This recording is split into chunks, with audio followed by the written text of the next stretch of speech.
Okay, మీ దగ్గర 6 rupees ఎవరు చెప్పలేదు, మీ దగ్గర 6 రూపీస్ ఉన్నాయి, అందులో 3 రూపీస్ దేవుడికి ఇచ్చావు, ఇది దేవుడికి ఇచ్చావు అనుకో. అప్పుడు నీ దగ్గర ఇంకెన్ని ఉంటాయి? 6లో 3 పోతే నీ దగ్గర ఎన్ని ఉంటాయి? ఇంకా 3 ఉంటాయి. అది నువ్వు స్కూల్లో నేర్చుకున్న లెక్కలు. ఇప్పుడు నేను దేవుని లెక్కలు చెప్తాను. దేవుని లెక్కలు వేరు. ఇప్పుడు దేవుని లెక్క ఏంటో నువ్వు నేర్చుకోవాలి. ఇప్పుడు నా దగ్గర నువ్వు రా, నువ్వు ఒక్కదా ఆ పాప ఈ పాప కదా ఇందులో ఏమవుతుంది? వేలు కదా ఇక్కడ పట్టుకో, ఇక్కడ పట్టుకో,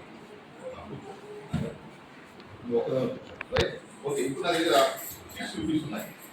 ఎన్ని ఉన్నాయో మీరు నాతో కలిసి లెక్క పెట్టండి. నాన్న నువ్వు కూర్చుని కాదనుకుంటారు, నువ్వు ఒక్కొక్కటి తీసి అట్టగలియమ్మా. ఒక్కొక్కటి ఒకటి 6ఏనా? అరే అట్టంటే నువ్వా, అట్టంటే నువ్వా ఎవరు చెప్తున్నారు చూడ. ఇది ఒకటే కదా, ఇది 2 తీర్చున్నాయా లేవు కదా? ఓకే,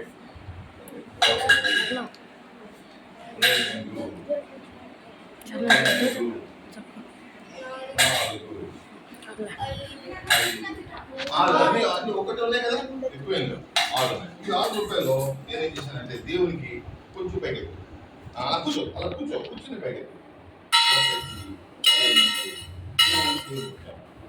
ఇప్పుడు మీరు స్కూల్లో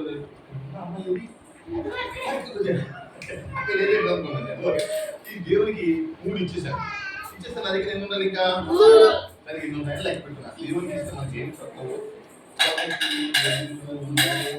4, 5, 6 ఏమి తగ్గేది దగ్గర మళ్ళీ 6 ఉన్నాయి. ఓకే, ఇంకోసారి చూద్దాం. మళ్ళీ లెక్క పెట్టుకుంటే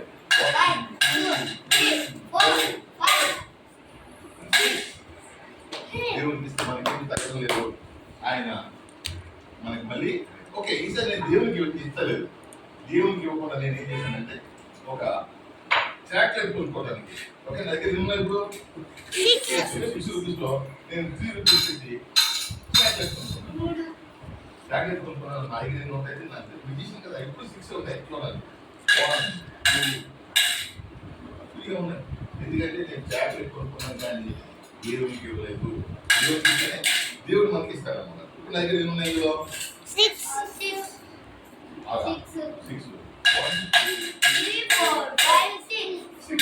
ఈసారి నా దగ్గర 6 రూపీస్ ఉంటే నీకు ఏం చేస్తానంటే 3 రూపీస్ దేవుడికి ఇస్తాను. చేసానా? మళ్ళీ నేను దగ్గర లెక్క పెట్టుకున్నాను. 3, 4, 5, 6 ఏం పెట్టలేదు ఉండాలి. సో దేవుడికి ఇస్తే మనకి ఏమి తక్కువ? దేవుడికి ఇస్తే ఇంకోసారి 1, 2, 3 మళ్ళీ లెక్క పెట్టుకుంటే 1, 2, 3, 4, 5, 6. సో దేవుడికి ఇస్తే మనకి ఏమి తక్కువ? ఓకే, ఇంకా మనసులో ఏమని ఉందంటే మీరు మాత్రం